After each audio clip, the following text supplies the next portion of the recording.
Hello, folks. Welcome back to the Redeemed Marriage Podcast. This is Rusty and Heather Bryant, and we're glad to be back with you again this week. And we're going to continue our series that we started last week. And this is kind of in response, not response, I guess, but just inspired by. We'll say it's inspired by our oldest son getting engaged recently, and made us kind of think about, man, what we wish we would have known about marriage when we were engaged, before we actually got married. And so kind of this, what would we like our boys to know before they get married about marriage? And what would we like other couples that are thinking about getting married or are engaged, but then not just that, but like the people that are in the middle of their marriage, and they're like, we didn't do that. That's right. We didn't get that right. We didn't get that right. We should have done that. And so maybe it's stuff that you just need to go, we didn't really, nobody gave us instruction on this. And so let's make some adjustments. Yeah. And it's okay to be like, this is weird to go ahead and do this now in the middle of our marriage, but that's okay. Like, it's okay to be weird and to say, you know what, we didn't get this right in the first part of our marriage, but we can see how this could lead down a wrong path, or I see where I need to change my view on this, or we need to put this into place, all of those things, and be able to continue that forward. Yep. So you have this list, this long list. It's a long list. It's a long list. No, it's fine. We knocked out a couple of them last week, and we just kind of have said we're just going to talk about them for a bit, because they're not really engagement topics necessarily. No. They're marriage topics. But it's those things that we're like, gosh, I wish we had known this. So today, where are we going? Yeah, so today's topic, I think that not only does it apply to engaged couples, dating couples, and of course, when you're married, but it's also one of those topics that I think you're going to have to sit down with your spouse and say, what do we think about this? What do we think about this topic? Because we're going to tell what works for us. We're going to tell what we know to be true and what has worked and what has not worked. But then also, it's something that you may have to decide something different with your spouse. And the topic is boundaries. Now, there are 3 subtitles under that.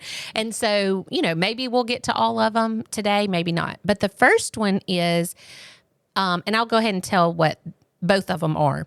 So the first one is boundaries with your extended family. Because we know that once you get married, Scripture tells us to leave and to cleave, and that you are your new family. The 2 of you are your new family. And then if you're married and have children, y'all are that family. And so what are the boundaries surrounding the extended family outside of your marriage? And then the second topic of boundaries is boundaries with people of the opposite sex, boundaries that you have decided are going to protect your marriage. And then a little subtitle in there is even things like in the bedroom. Like, what have you decided that your boundaries are going to be to keep your sexual life pure and honoring to the Lord? Yeah. All right. So let's jump in. Which one of those subs do you want to go first? Go with the top one. Okay, the top one. So we're talking about how to create boundaries that will protect your immediate family. Right. And maybe not even, protection, that is a good word, but it's just, actually, before we even talk about this, you mentioned, hey, this might be something that you need to sit down and talk with your spouse about. That's the key to all of this. Absolutely. Like, it doesn't do any good if one of you has this boundary or these things that you think you have put into place and the other one has no idea what it is. Like, you have to be on the same page with this. So, and not only that, but it may be different for everybody. Like we mentioned last week that we've started, we're we've started doing some premarital counseling with our church, but we're going to extend that into our ministry. And from some past experiences that we've had with doing premarital counseling, this doesn't look the same for everybody because everybody's extended family isn't the same. Like you may have a really healthy extended family where you can be a little more open, or you may have an unhealthy extended family where those boundaries have to be a little bit tighter. So that's why it's so important that you talk about this with your spouse to come up with what works for you guys. We've had a lot of really good discussions with lots of different people from lots of different backgrounds about this just over the years. And I remember in particular, we were leading a small group in our home, and this topic came up, and some of them had some really good insights about how they handle this. But I think for me, it all goes back to the pretty simple understanding of when you say I do, that's your family. That's right. And that doesn't mean that the other family members, extended Disappear. family, they don't disappear. They're still your family. You still honor and love and respect parents. You still have relationships with siblings. And everybody wants those to be as strong and as healthy as they can be. But all of them take a back seat to your new family. That's right. And your new family is you and your spouse. And then as you begin to have children, then obviously they come in there too. But I mean, goodness, we're not even going to go down the road where there also has to be boundaries in some ways for you and your spouse as it pertains to your children. Sure. But Because your relationship that's right. is more important than your relationship with your children. Exactly. That's why it's so fun to just start with the two of you. Yeah. Because that's the first layer and the first line of defense is around the two of you. And then the umbrella will include your children later. And I know that even families that are really, really healthy, because ours is, and our extended family is very healthy. We have a great relationship with both sides of our family. But even there can become tension because there's this struggle and this conflict and almost kind of a fighting for your time and your energy. And you have to be really careful and make sure that you're on the same page so that those type of things don't become a manipulation and they don't get in the way and cause a barrier or wall between you and your spouse.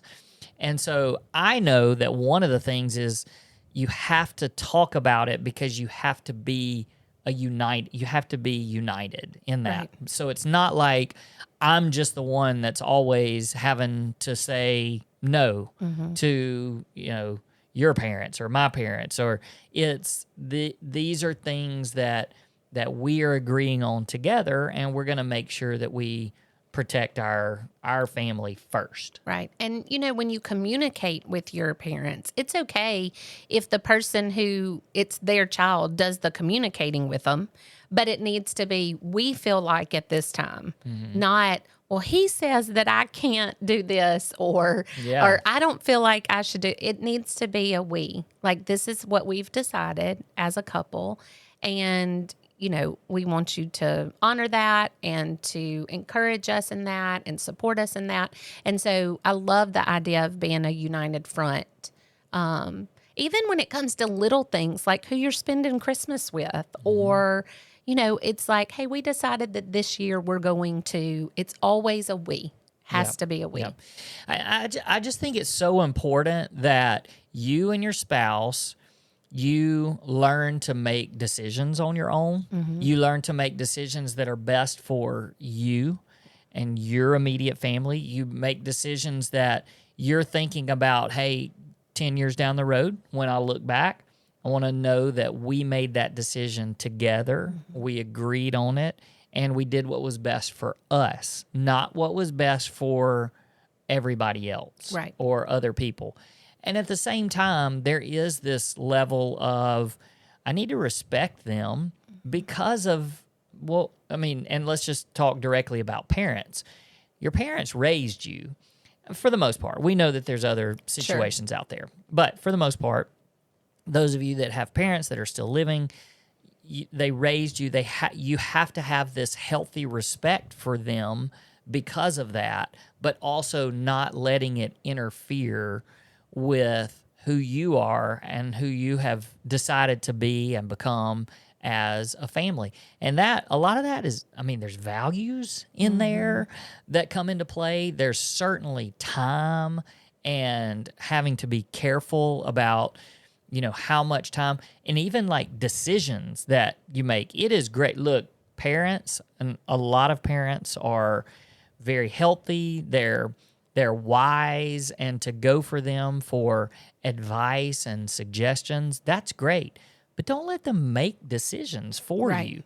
There are certainly times where you can go and say, hey, they've got a lot more life. I've never had this happen. And if you trust them and you believe that what they're giving you is going to be godly advice, then by all means lean on that. I mean, they're kind of like mentors. Yes, because at that point they move away from being parents, and they're more of coaches, friends, mentors. Right. And that's a beautiful thing. If you have that in your life, especially if they're speaking into you in a way that they can say, well, this is what I would do, or this is what I see from looking at it with all these years of experience, but I'm not going to tell you what to do. These are your decisions. So those type things are okay. But when you have family members that are demanding things of you and telling you things to do, I think that this happens around holidays a lot. Very much like demanding that you be at our house, or demanding that you spend this amount of time with us, or they got that holiday, we need this holiday, that type. And a lot of that has to do with your parents and in-laws' hearts, know, and so you have to be able to see it as such and then try to protect your family from that. When you were talking about seeking advice, I can remember a specific incident with my dad. So I've said many times on here, I'm a daddy's girl, but I have two amazing parents who support us and encourage us. And I wasn't going to my dad about this early on so that I could get ammunition against you. I genuinely was seeking his advice. So when we got married, we both had cars. They were a little bit older cars, but they were ours and they were paid for. And it came time, mine was acting up. And it was like, okay, I think we need to get a new car. But financially, it was going to be really hard for us to get a new car. And so we were having should we get a new car? Should we get a used car? Should we, that debate. And, I like to have a new car. Sorry, that's me. And I went to my dad because you were saying that we needed to buy a used car because it depreciates and all the things that I've learned since then. So don't come at me with Rusty's right. I know. But regardless, I went to my dad and I said, hey, Daddy, my car is messing up. And, we've had this discussion. What do you think? Do you think we should get a new car or a used car? And I will never forget his words. He said, I think whatever Rusty thinks.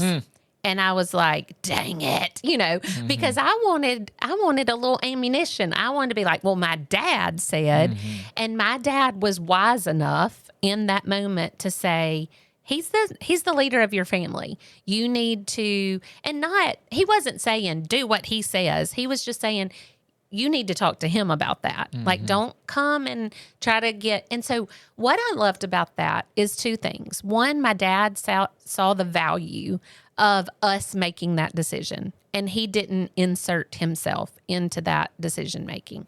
And I think about that often even, we've been married 29 years and I still really value what my parents say and think. I really do, because they're godly people, and I still will seek advice from them, but it's never let me tell you what I think and Rusty's wrong, or I don't even care what Rusty says. I'm going to tell you what I think. It's always in conjunction with, well, what have you and Rusty talked about? And they seek that first. Yeah, that's good. And I think that as you seek advice and ask for people's advice, that you do go into it with, I'm just trying to gain other people's perspective. That's right. And somebody, some wisdom, and somebody that's lived longer. And what's been your experience with this? Because I've never had to experience this before. Right. I mean, my goodness, I remember the first time we actually went to like a car lot and had to deal with that mess. It was scary. Oh my goodness. I mean, sorry if you're a used car salesman out there, but my goodness, that's a hard thing. And for a young couple to go into, you know, I can see how having somebody that's had that experience just to say, hey, watch out for this and be careful with this would, you know, make life so much easier. And so I think we even took my dad with us one time. I think we did we were one time. just to, not to make any decisions, but just to experience it with him. And he would be like, yeah, you see how they did this, and this. And then that, you know, really listening to this. And he didn't make the decision for us, but he's like, yeah, I've been here, I've done this, and let me just kind of talk you through it. Yeah. So that's a coaching. It's not a do it this way. It is let me just, you know, give you a little experience in that area. And I think going back to your point, I think even for married couples that have been married for a long time, I do think you need to be really careful, like with your example, and it was a great example and you were honest and said, you know, I was kind of hoping to get a little ammunition that I could come back. And that's one of the things that you need to be really careful, especially like a wife that goes to a dad and is like, okay, well, I want to hear what I want to hear, so that then I can go back and say, well, my daddy does it this way, or my daddy, because that's something that can genuinely be very harmful to a husband. Yeah. Oh gosh. And I can admit that I had that issue for years. You know, I was lucky enough to grow up with a family that I thought was perfect. And I thought that the way we did things was the right way, the way we opened Christmas presents, the way that I expected you to be able to fix anything, because that's what my daddy did. I mean, even going back, we've used the example before of my dad kept my car clean all the time. And that when you didn't do that, I was disappointed. And that, like, you can't set your husband up for failure or your wife up for failure just because your family did it a different way. And so it's taking all of the things, like we've talked to people where they had to talk about their first Christmas. Like, what is that going to look like? Are we going to spend it with family? Are we going to wake up in our very own house and have Christmas by ourselves, so that sets the pace for when we have children, and then share? Are we going to celebrate Christmas on a different date? Newsflash, you can celebrate Christmas other times than December 25th. Like, you can say, oh, our family's going to celebrate Christmas the weekend before with extended family, or Christmas Eve, or whatever. But it's coming together and saying, this is how we did it as a family. This is how you did it as a family. And what do we want our family to look like? I think the danger in this is what we talked about, where you were saying our small group years ago had some great insight into this. I think that when we were discussing it, it's really easy for you to say, well, Scripture says leave and cleave. Rusty and Heather said we have to make our own boundaries, and we're going to do it this way with considering no one else. And guys, like what Rusty was saying is, you have to have a respect for your parents and for your in-laws, in that they raised you. They gave you years and years and years of Christmases and holidays and support and love. And I know that's not everybody's story, but it's having a healthy respect for, you know, I can give up a Christmas Eve and go eat dinner with my family, my original family, and take my kids over there so they can see their grandparents and experience that. And so it's finding a balance between being your own entity and also respecting and loving the people well that have poured into you and raised you and loved you well. But the balance has to be with your spouse. You have to agree on it together. Yeah, and last thing about the holidays and stuff, I know that, like, for us, our Christmas especially is pretty exhausting. And both of our families live in town, and then we have extended family, siblings that come as well, and mine don't live here, so when they come, there's this pressure to spend time with them. Not pressure, but we feel it. We want to be with they're them. here, and we never get to see them. That's right. And so, and then my sister's birthday is December 24th, which is a weird thing because it's like, oh, well, we need to celebrate a birthday too. So that eliminates being able to celebrate Christmas. It's just and so it's exhausting. And there have been many times where I've somewhat joked and have been like, let's just go somewhere. Just the four of us, us and our two boys, and let's just go and celebrate Christmas all by ourselves. But like you said, it's taking other people into account. And I would never want to steal their joy from that day. If there's any way that we can jump through all the hurdles, jump through all the hoops and over all the hurdles to make it happen so that everybody gets to experience Christmas and the way that they would like to and the joy that they're going to get, we would do it. Yeah. And we can always go and do our trip. Like you said, you don't have to celebrate Christmas on December 20th. That's right. And so I just think I encourage y'all, as you think about boundaries with extended family, just think about obviously keeping a respect for that extended family, but what is best for the two of you. And that is when they speak into things and when you're making plans. Yeah. It's just allowing them to have a voice, if they've earned that right to have a voice, and they're speaking godly wisdom into you. Doing that and think about it. Like, really think about what they're saying and how that might apply to y'all. But it is ultimately the decision of you and your spouse. Yeah. The second boundary that I wanted to cover was, what was it, Rusty? Well, boundaries to protect your marriage. To protect your marriage, because I know that we didn't have those in place. And honestly, when our mentors started and our counselors started talking about boundaries, that was a foreign concept to me. I just was like, what does that mean? Like, I think that I knew I should have boundaries, but I didn't consider you in my boundaries. Does that make sense? No, you're looking at me weird. So, like, maybe I thought, oh, well, I shouldn't talk to that person. But it was never, we came together as a couple and said that boundary was not to have that relationship. Does that make sense? It was more of my decisions and then your decisions individually, and never anything we discussed.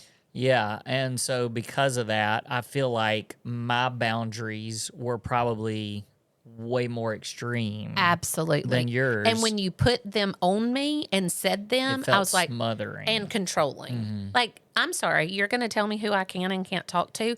That's what the old Heather voice would say. Well, you got this. This is one of the biggest challenges when two people get married. You're coming from this life of, we were not living together, married as a married couple. And so now all of a sudden we have to bring who we were and bring it into this marriage. And sometimes that's a radical transformation of who you have been, and not necessarily in a bad way, but like, I'm just thinking about the couples out there that maybe they've been single. Well, of course, everybody's been single before, but I'm even thinking of the ones that, maybe they're a little bit older, but not even necessarily a little bit older, but maybe, you have this guy that their best friend could be another female. Yeah. Go before you get married. Same with and again, what's wrong with that? Because you were not married to somebody. Right. You weren't in a covenant relationship. Yeah, and same with the female, with the wife. It may be that there were a lot of male friends in their life, and now it doesn't mean that, well, I said I do, you're not my friend anymore. But those relationships change. Absolutely. And they have to change. And the problem, I think, what happens is nobody ever talks about that. Right. And when you don't talk about it, what ends up happening, let's just take, for example, let's say that you had a best friend that was a male, or not even a best friend, just a really... Can we use Luke, our oldest son, or is that too weird? He has a really, really, really good friend that's a girl, but she got married. That's right. And so now that relationship has to change. He has to consider her husband in everything that he does or says. Right. And then before, that wasn't necessarily the case. They didn't have, there's obviously this respect even when they're dating and things like that. But yes, but what ends up happening if that's never discussed, then if the relationship doesn't really change, then the other spouse starts getting this bitterness and animosity. And when they finally get up the nerve to say something, then it's an attack on that friend. Right.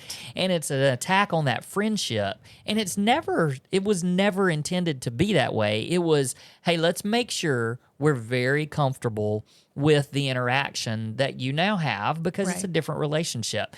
And if that's, hey, we're going to be friends with that friend together. We're going to be couple friends. But there shouldn't be these conversations that take place away from me. Especially about your spouse. Yes. There's things that have to change. And some of you may be out there going, wait, no. Why? I don't want that to change. This is the decision and the covenant that you're making. And the reason why we're saying, we wish we could go back and say this before, is because if you don't have those discussions, we're just telling you it is a landmine that is going to explode one day. And I don't know how it's going to explode, but it's going to explode. Yeah.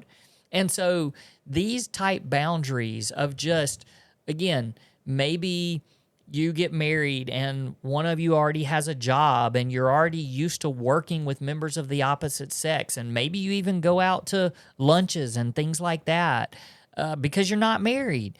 And then all of a sudden you get married, but you don't talk about that being a problem. Well, let me tell you, you go out a few times with that coworker like you used to do, and when it comes up one day, there's going to be a massive fight because you haven't talked about it. Right. And so these are the type of things that you have to say, I'm different now because I am married.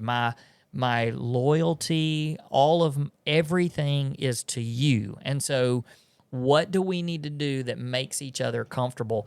And here's the other part of this. Both of you may not even really realize as a newlywed what those boundaries should be. Because you feel like, oh, it's fine. Yeah. This is the way it's always been. And that's where you need to go to people that have lived through the heartache and lived through the pain of getting it wrong. Yeah. So they can say, no, let's make sure that you guys are going ahead and you're putting in these extreme boundaries. And I'm saying extreme because they need to be clear and very deliberate. Yeah. It's not like, as it comes up, we'll make some decisions. Yeah. It's just it's very important that the steps of this is a healthy marriage and these are the healthy boundaries that are put in place in a healthy marriage. Right. So let's follow those. Yep. And that includes boundaries like in the bedroom, like I mentioned at the very beginning. There could be a couple, whether you're fixing to get married or you're already married, that it's like that's a source of tension because it's like, whoa, you expected this out of our sexual relationship and I expected this, and those two things are very different because there's lots of areas in sex that you might have a different opinion than your spouse. Like, oh, I totally feel comfortable with this. And, oh, you don't want to do that? Like, do you not love me? Those types of things. But guys, it's okay for you to have discussions about that and what you're going to allow and not allow or do and don't do as long as it's honoring to the Lord. if you are trying to bring in porn or something that it degrades your spouse, degrades other people, and is not honoring to the Lord, then it's a no. Right. Even if your spouse is like, but it could get us excited, or it could, make things more fun. That's not God honoring. Mm-hmm. Now, there's other things that you just may not feel comfortable with, and y'all need to have a discussion about that, because we have said 186 times that what happens when you have unmet expectations is disappointment. And so you have to go in to marriage, and even if you're married, have these discussions about, this is what I expect our sex life to be like, and our love life, and this is how I feel loved. It is all communication. So you have to talk about those boundaries before you get married. And if you're already married, then talk about them now. And the beauty of your physical relationship with your spouse is there's a lot of freedom. Mm-hmm. There really is a lot of freedom when it's between you and your spouse and in the bedroom. But like Heather said, if it's something that goes against Scripture, mm-hmm. and it goes against something that would not be God, something that's not God honoring, then there's no question. You don't do it. But as far as the other, it's so great that God gives that freedom. But within that freedom, there's also your spouse that you take into consideration. And like Heather said, it's not necessarily, I don't love you because I don't want that to be a part of our sexual life. It's these things, maybe they trigger something, maybe there's something from the past that, there's all sorts of reasons. And you discuss those things, but you discuss them in a healthy way. And you say, I'm just not really comfortable with that. That doesn't make me. And then that's the freedom. That part of it ends right there. Like, mm-hmm. It's not. Then you're not pressuring, right. And you're not saying, well, I know this couple. They do this, or mm-hmm. you should do this. It's not that. It's you're doing what each other are comfortable with, mm-hmm. and look, it's okay to try things even and then be like, that wasn't for us, right. That kind of thing. But there's freedom, but it's so much a part of, let's talk about it. Mm-hmm. Let's talk about it and make sure that we're comfortable. So, go.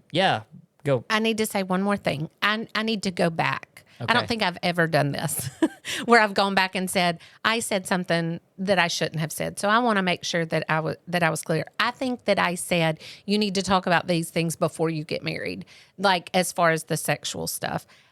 I don't know that that's a discussion that you have to have before you get married. Right. That is not like talking about your sex life. Like we're doing this whole series about our boys.